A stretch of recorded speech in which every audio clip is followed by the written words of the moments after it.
16 भागों में इनको बांटा गया है। आपको सिर्फ देखना है कि ऊपर क्या लिखा है। यहाँ पे प्रॉब्लम आती है कि वो दशमलव में याद करने की जरूरत नहीं है, राउंड नंबर आगे बढ़ गया था। हेलो फ्रेंड्स, मैं सोनू, आप सभी का दोस्त। आज के इस वीडियो में हम जानेंगे सूत क्या होता है, इसका साइज क्या होता है, कैसे इसे मापा जाता है, इसकी रीडिंग को कैसे पढ़ा जाता है, किस तरह से लिखा जाता है। इस वीडियो के अंदर सूत से रिलेटेड जितने भी आपकी क्वेरीज हैं वो सारी मैं आपकी सोल्व करने वाला हूं। और ये वीडियो आपके लिए आखिरी वीडियो हो सकता है, क्योंकि इस वीडियो के अंदर हम सूत को बहुत ही डिटेल में एक्सप्लेन करेंगे। तो यहाँ पे सबसे पहला क्वेश्चन है, सूत क्या होता है। सूत जो है वो एक BSW यानी कि ब्रिटिश स्टैंडर्ड विथवर्थ की एक मापक इकाई है। फॉर एग्जाम्पल, आपने देखा होगा जब हम लंबाई को मापते हैं तो लंबाई को हम मीटर, सेंटीमीटर, मिलीमीटर, नैनोमीटर अलग अलग साइज में मापते हैं। इसी प्रकार से जो BSW स्टैंडर्ड होता है उसमें मापने की जो इकाई होती है वो होती है गज, फुट, इंच और सूत। एक गज जो होता है वो 3 फुट से मिलकर के बनता है। अगर हम उसको 3 टुकड़ों में बांट दें तो एक पार्ट हो गया 1 फुट।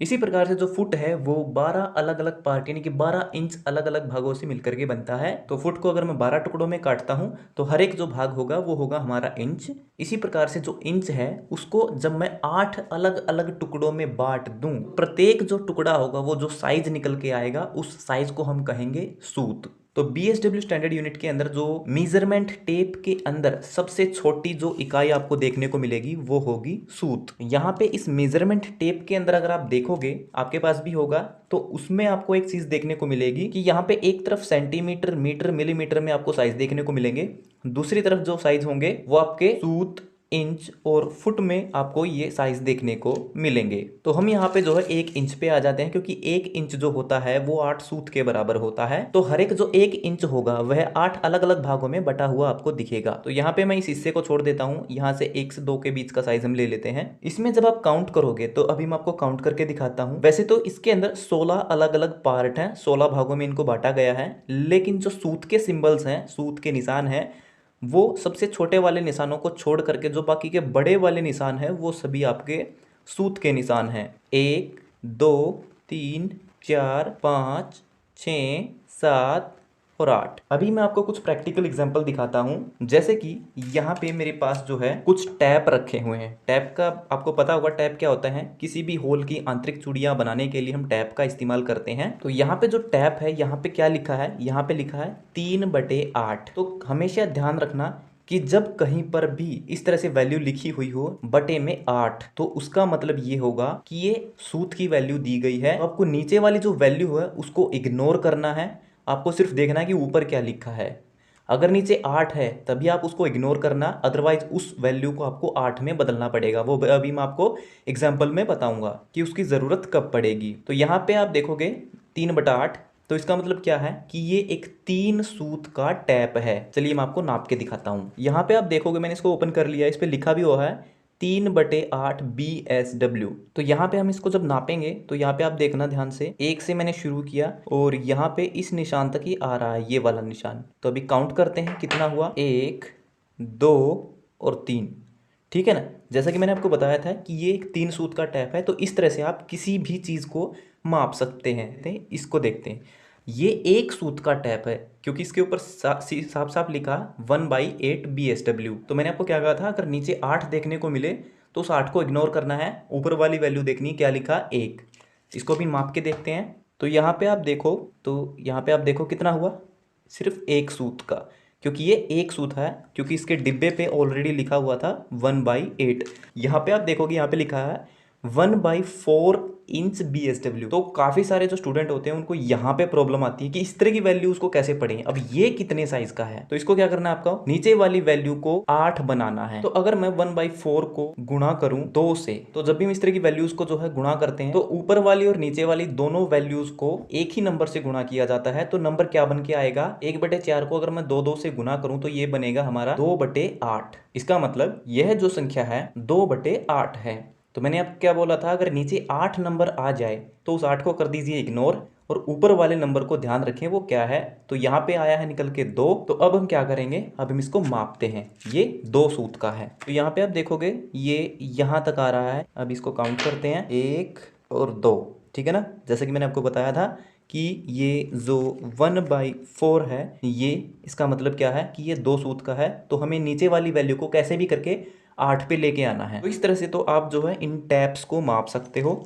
अभी मैं कुछ और एग्जांपल आपको दिखाता हूँ। जैसे मेरे पास ये एक ड्रिल बिट है, इस पे भी देखोगे, इस पे भी 1/4 लिखा हुआ है। मतलब ये जो ड्रिल बिट है ये 2 सूत की है। और ड्रिल बिट को जब भी आप मापो ना तो इसका जो फ्लूट होता है उसको ध्यान से देखना।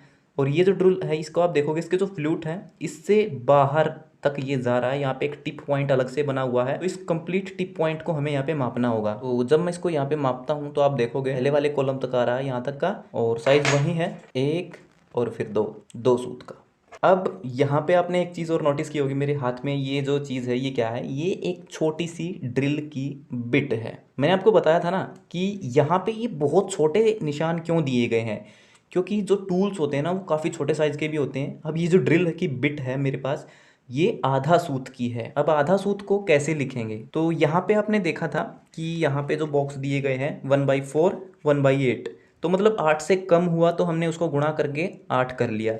लेकिन ये नंबर ज़्यादा भी हो सकता है। जैसे मेरे पास ये ड्रिल की बिट है, मैंने आपको बताया ये आधा सूत की है। हम कैसे लिखेंगे आधा सूत को, 0.5/8। सूत की वैल्यू रिप्रेजेंट करनी हो नीचे 8 लिख दो इस तरह से, इंच, और BSW, ये हो गई हमारी आधा सूत। तो जब कभी भी आपको सूत की वैल्यू लिखनी हो तो वो नंबर ऊपर लिखें और नीचे लिख दीजिए 8। तो इस तरह से सूत की वैल्यू लिखी जाएगी। एक बात हमेशा याद रखना कि जब भी हम टूल्स के ऊपर इस तरह से नंबर्स लिखते हैं, वैल्यूज लिखते हैं, तो वो दशमलव में नहीं लिखी जाती, उसको हमेशा एक वोल नंबर, कंप्लीट नंबर लिखा जाता है। इसीलिए यहाँ पे नीचे की तरफ कभी कभी 8 की बजाय 4, 16 इस तरह की वैल्यूज आपको देखने को मिल सकती हैं। तो अभी यहाँ पे जो 0.5 लिखा हुआ है, एक्चुअली में जब मैं ड्रिल बिट लेके आया था उस बॉक्स के ऊपर जो साइज था वो इस तरह से नहीं लिखा था, उस पर लिखा था 1/16। अब 1/16 का मतलब क्या हुआ कि ये आधा सूत की ड्रिल बिट है। तो मैंने आपको अभी भी एक एग्जांपल में दिखाया था कि अगर नंबर आपको कम देखने को मिले, जैसे यहाँ पे 1/4 था तो इसको 8 बना लो।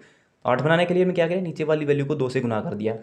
सेम इसी तरह यहाँ पे नंबर ज़्यादा है तो कम करने के लिए हम क्या करेंगे, इसको भाग करेंगे। तो जब हम इसको भाग करेंगे इन दोनों संख्याओं को, ऊपर वाली को भी और नीचे वाली को भी, तो हमारे सामने वैल्यू क्या निकल के आएगी। एक को हम 2 से भाग करेंगे तो आधा क्या आएगा, 0.5, और 2/8 16। ये था हमारा इस ड्रिल बिट का साइज। लेकिन जब कभी भी कोई टूल आप देखोगे तो उसके ऊपर इस तरह से दशमलव में संख्या देखने को नहीं मिलेगी, इस तरह से कंप्लीट नंबर आपको देखने को मिलेंगे। अब यहाँ पे एक और चीज़ आपको देखने को मिलेगी, यहाँ पे मेरे पास एक टूल है, ये एक्चुअल में एक पाइप कटर है, ये प्लम्बर का टूल है।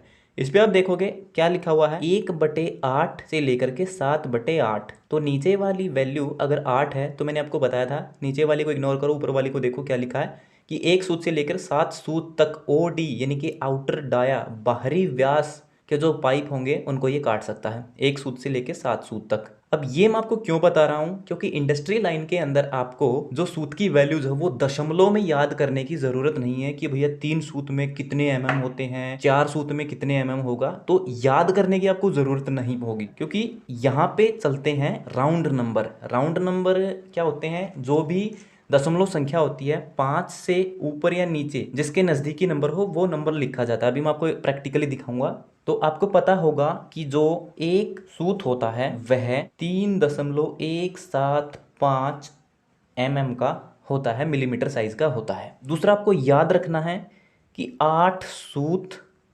या 1 इंच कितने mm का होता है, वो होता है 25.4 mm का, मिलीमीटर का। अगर मैं इस 25.4 मिलीमीटर को 8 से भाग कर दूं तो वैल्यू हमारे पास ये निकल के आएगी 3.175। बस ये 2 वैल्यूज आप याद रखना, बाकी कोई भी याद रखने की ज़रूरत नहीं है, क्योंकि एग्जाम में सिर्फ इन्हीं 2 वैल्यूज से सवाल आते हैं कि 1 इंच में कितने mm होते हैं, 8 सूत में कितने mm होते हैं और 1 सूत में कितने mm होते हैं। अब बढ़ते हैं हमारे इंडस्ट्री लाइन के अंदर जो स्लैंग वर्ड्स यूज होते हैं कि वहां पे किस तरह से साइज को बताया जाता है। तो कभी भी किसी कंपनी के अंदर अगर कोई इंजीनियर आपसे कहता है कि 1 सूत में कितने mm होते हैं, तो मैंने आपको बताया 1 सूत का तो याद रखना है, लेकिन वो कह दे कि भैया 2 सूत में कितने mm होते हैं, तो आप दिमाग में गुणा करने मत लग जाना ना, वहां पे आपके राउंड नंबर चलते हैं। आपको सिंपल कहना क्या है कि लगभग 6 mm। अभी मैं आपको एग्जांपल में सिखाऊंगा। यहाँ पे आप देखो, मैंने आपको ये टूल दिखाया था, इसमें क्या लिखा है कि एक सूत जो है ऊपर क्या लिखा है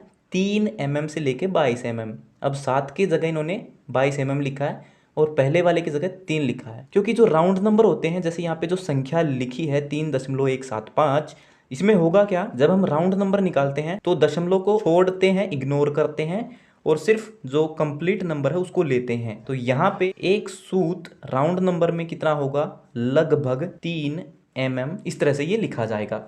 और सेम चीज यहाँ पे भी इसके ऊपर लिखी हुई है, आप देख सकते हो 1/8 और ऊपर 3। लेकिन हर बार ये 3 mm आपका नहीं चलेगा, आपका ये 2 सूत में आप 6 mm बोल दोगे, सही रहेगा, बिल्कुल ठीक है, कोई गलत नहीं ठहरा सकता। आपका 3 सूत में भी आप जो है 3 तिया 9 mm कह सकते हो, चलेगा। लेकिन जब बारी आती है 4 सूत की तो आप 12 mm नहीं कह सकते। वहां पे आपको बोलना पड़ेगा कि यहाँ पे साइज हो जाता है लगभग 13 mm, क्योंकि मैंने आपको बताया था कि 25.4 mm 8 सूत के बराबर है। इसका आधा अगर हम करने जाएं तो वो आपका बनेगा 12.7 mm। और राउंड नंबर्स में क्या होता है कि जो दशमलव संख्या के बाद में जो नंबर है, अगर वो 5 से कम है तो 12 को हम एज इट इज लिख देते, लेकिन ये 5 से ज्यादा हो गया है दशमलव की संख्या, तो हम अगले वाले नंबर पे जाएंगे और यहाँ पे लिखेंगे 13 mm।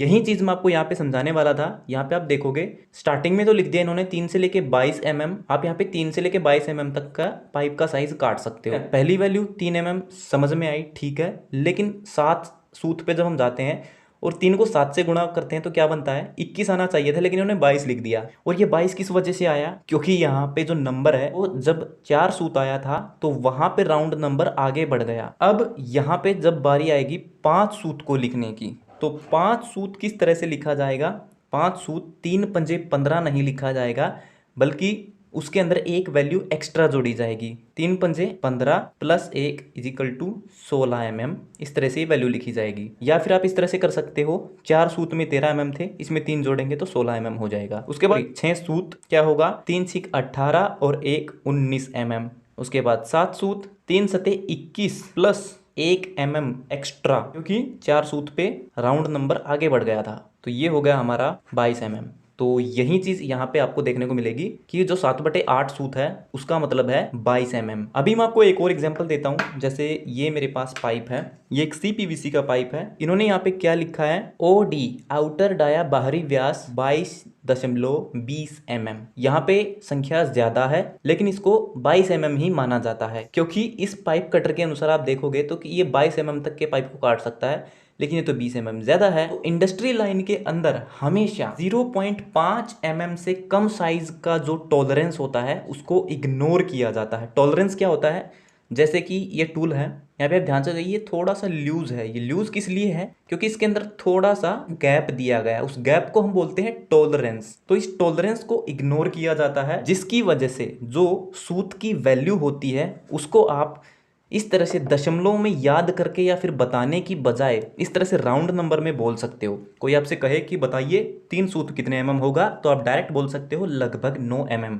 इसी प्रकार से कुछ एग्जाम्पल होते हैं, जैसे कि मिस्त्री कहता है 5 सूत का सरिया लेंटर में लगेगा। अब 5 सूत कितना होगा, 5 सूत जो होगा उस सरिये का जो व्यास होगा वह 5 सूत में देखा जाएगा। अब 5 सूत कितना होगा, 3 पंजे 15 जमा 1 16 mm, जो कि हमने यहाँ पे देखा। तो दोस्तों ये था हमारा आज का वीडियो सूत के ऊपर। उम्मीद करता हूँ ये वीडियो आपके लिए फायदेमंद रहेगा, इससे आपको कुछ नया सीखने को मिला होगा। अगर आपका कोई और सवाल है तो वो भी आप कमेंट बॉक्स में लिख करके पूछ सकते हो। तो मिलते हैं हमारी अगली वीडियो में, तब तक के लिए नमस्कार।